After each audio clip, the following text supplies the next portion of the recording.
Hi everyone, I'm Lee Pacchia with Mimesis Law. We're talking about corporate inversions today, and I'm happy to say I'm joined now by Professor Allen Appel. He's a professor of tax law at New York Law School. Welcome. Good to see you again. Thanks, Lee. Nice to be here. So I wanted to talk about corporate inversions today, and I wanted to jump off by, of course, we have to mention the Burger King deal, where the fast food chain essentially purchased another fast food chain in Canada, and then ended up moving the entire company there.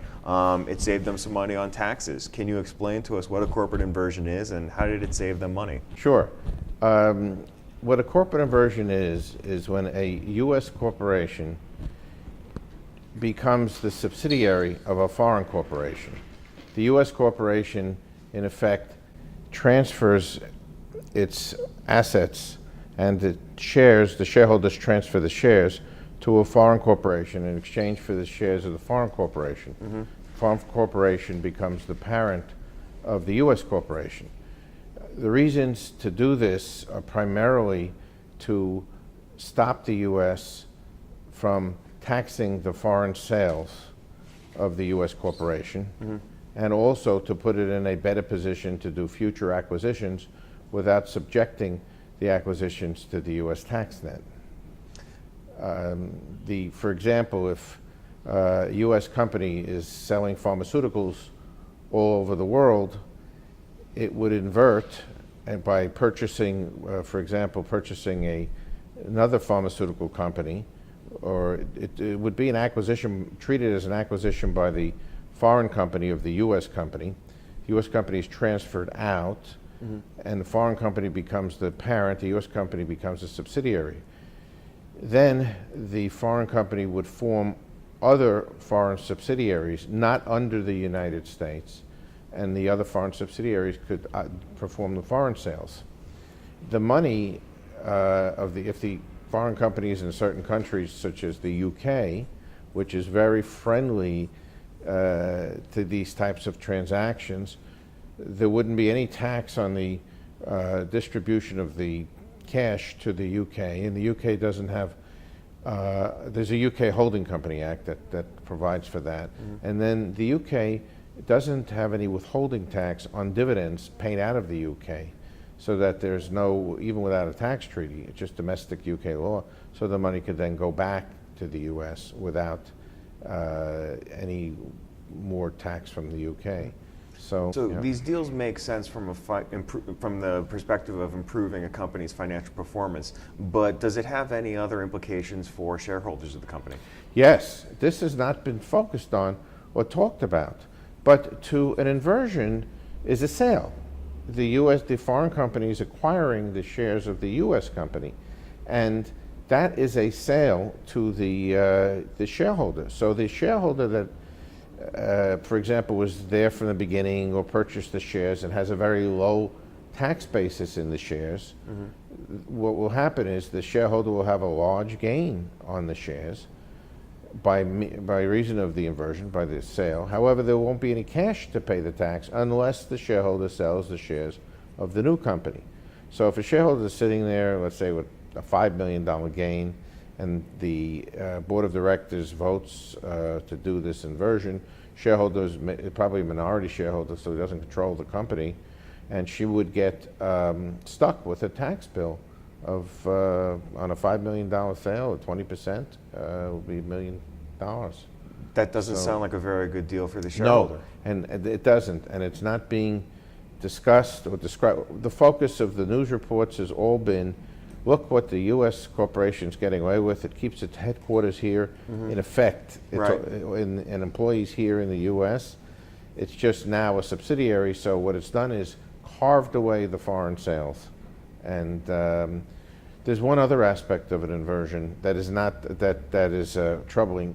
You have when a foreign parent acquires the U.S. company, the foreign parent then makes loans to the U.S. corporation, and the U.S. corporation pays interest on these loans, assuming a market rate of interest to avoid the transfer pricing rules. But then interest could be higher depending on the risk. The interest is deductible and erodes the U.S. tax base. So what happens in the U.S. is the company is now generating the tax-deductible interest payments, so it reduces the U.S. tax base. And future growth will be to the foreign parent and not to the U.S. parent. And you've also gotten the sales, foreign sales, out from under the U.S. net. I want to go back to the issue of a taxable event for shareholders in this transaction. Is there a concern that there might be liability on the director or officer side, that they might not be operating in the shareholders' best interest? I mean, is this something that plaintiff lawyers are going to jump all over? It's hard to say. It may be something that people, plaintiff lawyers, might try to do, but it's not the shareholders' best interest. It's the best interest of the corporation, I think, that they ought to be operating within. And therefore, the shareholders, as a majority of the shareholders, could stop the inversion.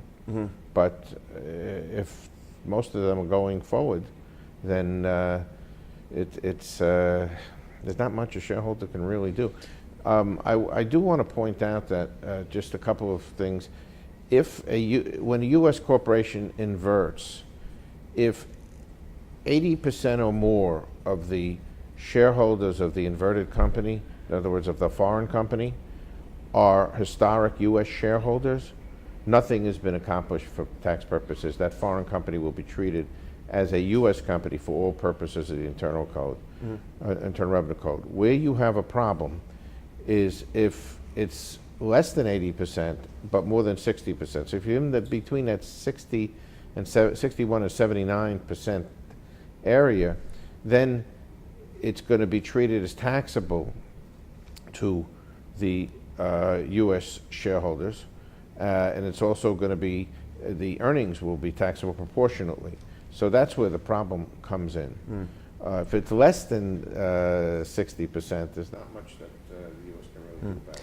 Allen, this is a fascinating and complicated issue. We're going to have you back on the show to talk about what's going to happen on the legislative front, talk about inversions.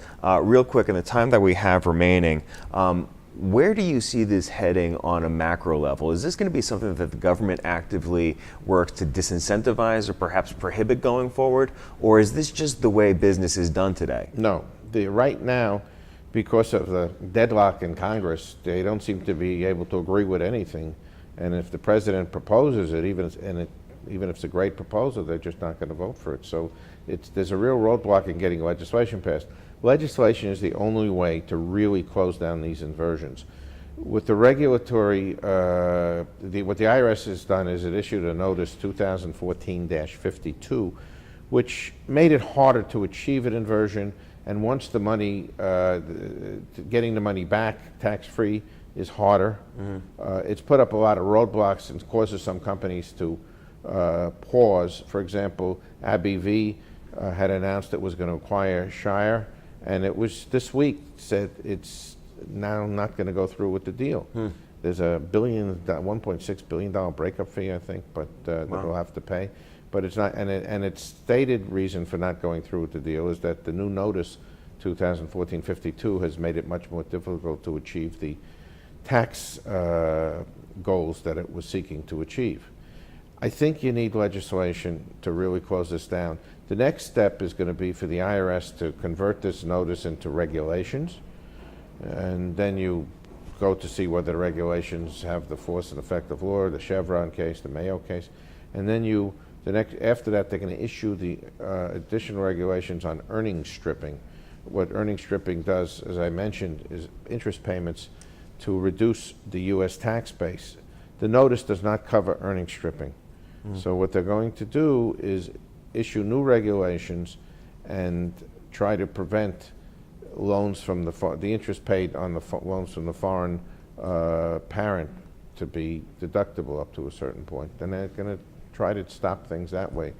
So, but until you get real legislation, I think there's going to be an issue here. Interesting stuff, Professor. Thank you so much for stopping by. My pleasure. That's Professor Allen Appel from New York Law School. If you'd like to see more of the stuff they're working on here, be sure to go check them out online. I'm Lee Pacchia. See you next time.